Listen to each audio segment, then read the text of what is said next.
is het Surinaams Bijbelgenootschap, of in de volksmond meer bekend als het SBG? De winkel aan de Henk Adamstraat nummer 39 is de meest bekende afdeling van het Surinaams Bijbelgenootschap. Het woord van God, werkelijk in de taal van het hart. Word vandaag nog donateur en helpt ons dit werk voor te zetten.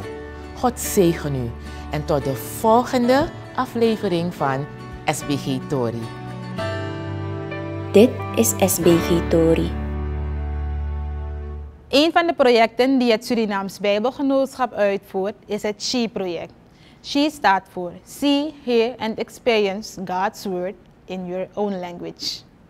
In dit project worden mensen eerst uitgenodigd om naar een Bijbelfilm te kijken, verder samen te luisteren naar Gods Woord in een kleine groep en vervolgens zelf het Woord van God te bestuderen.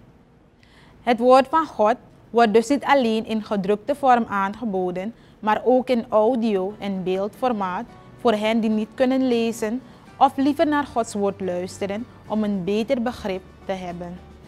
Twee van de bekende draagbare geluidsdragers die bij de uitvoering van het SHE-project worden gebruikt zijn de Proclaimer en de Torch. Op deze apparaten is het audio Nieuwe Testament in verschillende talen opgeslagen. Beide hebben een ingebouwde zonnepaneel. Heel handig, vooral voor de bewoners van het binnenland. Het woord van God werkelijk in de taal van het hart. Zo kunnen families, vrienden of dorpsgenoten samen zitten en luisteren naar het woord van God.